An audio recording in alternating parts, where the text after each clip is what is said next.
भोपाल से खबर, जहां धार डैम में लीकेज से सरकार अलर्ट पर है। सीएम शिवराज सिंह चौहान ने अपना जैत दौरा भी रद्द कर दिया है। डैम की स्थिति का सीएम शिवराज लगातार अपडेट ले रहे हैं। आपात बैठक में धार कलेक्टर से सीएम ने कहा कि युद्ध स्तर पर कार्य करें, ये हमारी परीक्षा की घड़ी है। सीएम शिवराज सिंह चौहान, आपको बता दें, लगातार पल पल का अपडेट ले रहे हैं। जिस तरह से यहां सेना ने आज सुबह से कमान संभाला है, आर्मी भी यहां पहुंची है। लगातार इस डैम में एक नहर बनाने का कार्य जारी है, जिससे पानी की निकासी की जा सके। सीएम शिवराज सिंह चौहान पल पल का अपडेट ले रहे हैं। बता दें कि मुख्यमंत्री शिवराज सिंह चौहान ने सिचुएशन रूम पहुंचकर डैम और ताजा स्थिति की जानकारी ली थी, जिसके बाद जरूरी दिशा निर्देश दिए। और इसी बीच उन्होंने ये भी कहा कि वे अपने घर जैत जाने का कार्यक्रम रद्द कर रहे हैं, क्योंकि स्थिति अभी यहां पर डगमगा रही है। लगातार पल पल की अपडेट सीएम शिवराज ले रहे हैं। और आपको बता दें कि जैत में मुख्यमंत्री के निवास पर अब तिरंगा उनके परिजन फहराएंगे। पहले मुख्यमंत्री सपरिवार यहां पहुंचने वाले थे, लेकिन धार में जो स्थिति बनी हुई है उसको देखते हुए मुख्यमंत्री ने अपना दौरा रद्द कर दिया। बांध से सीपेज के कारण जो परिस्थितियां पैदा हुई है, उस पर कल से ही मैं नजर रखे हुए हूं। हमारे दोनों मंत्री, जल संसाधन मंत्री तुलसी सिलावट जी और स्थानीय मंत्री राज्यवर्धन दत्तीगांव जी, कल से ही बांध स्थल पर मौजूद हैं। हमारे ईएनसी, अन्य इंजीनियर्स, विशेषज्ञों की टीम, कमिश्नर, कलेक्टर, प्रशासनिक सारे अधिकारी बांध स्थल पर और प्रभावित होने वाले क्षेत्र में कल से ही उपस्थित हैं। कल भी और आज भी मेरी आदरणीय प्रधानमंत्री जी से भी स्थिति के बारे में पूरी चर्चा हुई है।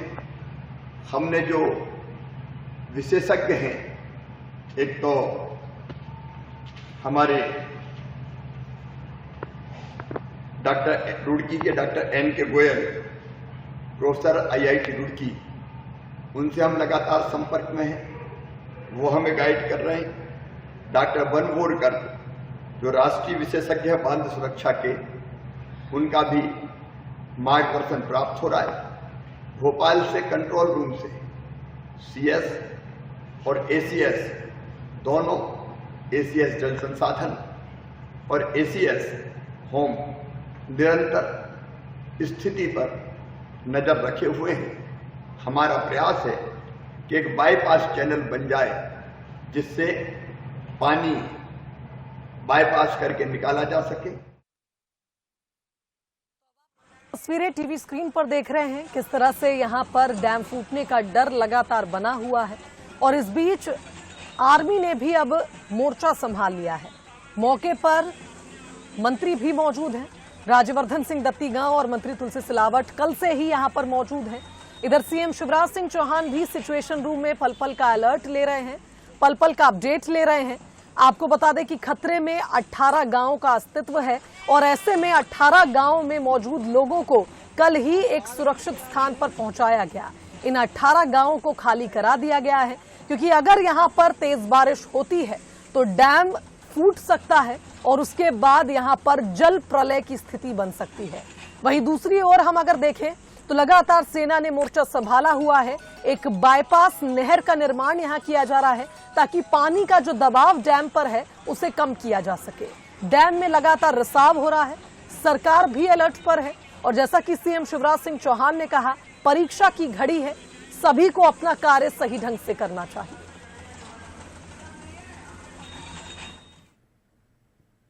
चलिए, इस खबर पर हमारे साथ executive editor Manoj Saini live जुड़ गए, उनका रुख कर लेते हैं।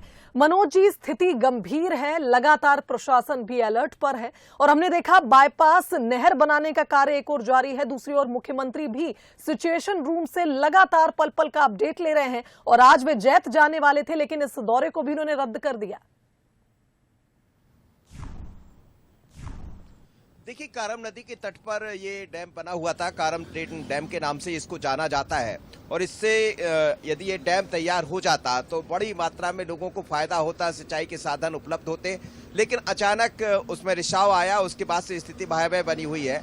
लगातार मुख्यमंत्री ध्यान रखे हुए जैसा कह भी रहे थे वो, और जैत में आज कार्यक्रम था, हम लोग भी उस कार्यक्रम में शामिल होने वाले थे। हर घर तिरंगा अभियान में वो पहुंचने वाले थे और अपने गांव में घर घर तिरंगा लगाकर जो अमृत महोत्सव है उसको आगे बढ़ाने वाले थे। लेकिन सिचुएशन जिस तरह बिगड़ी है उसको लेकर मुख्यमंत्री ने अपना दौरा कैंसिल किया है और वो खुद कंट्रोल रूम में बैठकर नजर बनाए हुए पल पल की खबर रख रहे हैं। वहाँ चाहे सेना की टीम जो पहुंची हुई है 2 हेलीकॉप्टर के साथ, उनसे चर्चा चल रही है। वहाँ के कलेक्टर, वहाँ के एसपी, तमाम जो वरिष्ठ अधिकारी है उनसे चर्चा चल रही। कुछ जो जानकार है उनको बाहर से बुलाया गया है, उनसे भी जानकारी ली जा रही। 18 गाँव ऐसे, 18 गाँव के करीब 40,000 लोग, यदि दुर्भाग्यवश ये घटना घट जाती है, यदि डैम में ज्यादा रिसाव हो जाता है तो फिर बड़ी मुश्किल पड़ जाएगी। 2 मंत्री वहां पर जाकर बैठे हुए, सरकार ने अपनी तरफ से पूरे इंतजाम किए हैं। लेकिन ये जरूर है कि कई तरह के सवाल भी इसमें खड़े हो रहे हैं, पर पहली प्रायोरिटी सरकार की यही है कि किसी तरह इस अनहोनी, इस तरह की घटना से बचाया जाए लोगों को, यदि ऐसा होता है तो। हालांकि राहत की बात यह है कि मौसम बहुत ज्यादा ऐसा दिखाई नहीं दे रहा, वहाँ जो जानकारी मिल रही है जिससे बहुत ज्यादा चिंता का विषय हो। लेकिन पल पल की नजर रखना बहुत जरूरी है, क्योंकि डैम में काफी पानी जमा हो गया तेज बारिश के कारण, और यदि वो पानी निकल जाता है बाहर, कारम नदी के आसपास पोकलैंड के जरिए जो कटर बुलाया गया है उससे नहर को काटा जा रहा है। एक अलग से रॉक कटर बुलाया गया है, उससे काटकर नहर को तैयार किया जा रहा है ताकि पानी का रिसाव दूसरी तरफ हो जाए। तो प्रयास तमाम तरह के किए जा रहे हैं, लेकिन मुख्यमंत्री ने आज अपने बाकी जो कार्यक्रम है उनको छोड़कर मुख्य कार्यक्रम यही है कि किसी भी तरह की अनहोनी, किसी भी तरह की घटना यदि होती है तो वो खुद निगाह बनाए हुए, और वैसे भी बेहद संवेदनशील मुख्यमंत्री है। जब कभी ऐसी घटना दिखाई देती, कई बार हम रात रात भर उनके साथ रहे हैं, तो आज भी वही स्थिति है। वो खुद निगाह बनाए हुए, अफसरों से लगातार संपर्क में बने हुए। उम्मीद यही की जाना चाहिए कि ये जो पल है, परीक्षा की जो घड़ी जैसा मुख्यमंत्री कह रहे थे, ये निकल जाएगी और सब लोग एक राहत की सांस ले पाएंगे। पहाड़ियों के ऊपर लोगों को बिठाया गया है, राहत शिविर लगाए गए। शुभांगी। बिल्कुल मनोज जी, और आप बने रहिए हमारे साथ, और भी बातचीत आपसे करने वाले हैं। जिस तरह से हमने देखा कि स्थिति गंभीर है, मुख्यमंत्री शिवराज सिंह चौहान भी लगातार नजरें बनाए हुए हैं, और इस बीच अब हम दर्शकों को बता दें कि धार डैम में लीकेज के मामले में अब कमलनाथ ने भी जांच समिति बनाई है। आपको बता दें कि कारम नदी पर बने डैम में लीकेज लगातार जारी है, और इस बीच कमलनाथ ने भी अब समिति बनाई है। पीसीसी चीफ कमलनाथ ने जांच के लिए समिति बनाई है, क्योंकि जिस तरह से यहां लीकेज हो रहा है और यहां से जुड़े एक डैम के साथ साथ जो एक सड़क है, नेशनल हाईवे की सड़क पर भी दरारें देखी गई हैं। तो इस बीच अब जांच के लिए पीसीसी चीफ ने भी एक समिति का गठन किया है। इसके पहले हमने देखा था मंत्री तुलसी सिलावट ने भी जांच टीम गठित की थी, और अब पीसीसी चीफ ने भी एक जांच समिति का गठन किया है। चलिए मनोज जी का एक बार फिर रुख कर लेते हैं, हमारे साथ लाइव बने हुए हैं। मनोज जी, अब पीसीसी चीफ कमलनाथ भी चाहते हैं कि जांच हो, और इसलिए उन्होंने खुद एक जांच समिति का गठन किया है, क्या कहेंगे? देखिए शुभांगी, जैसा कहा जा रहा है करीब 304 करोड़ की लागत से ये डैम तैयार होना है। हालांकि डैम का भी 188 करोड़ का काम लगभग संपन्न हुआ है, जैसा कहा जा रहा है, जो जानकारी है।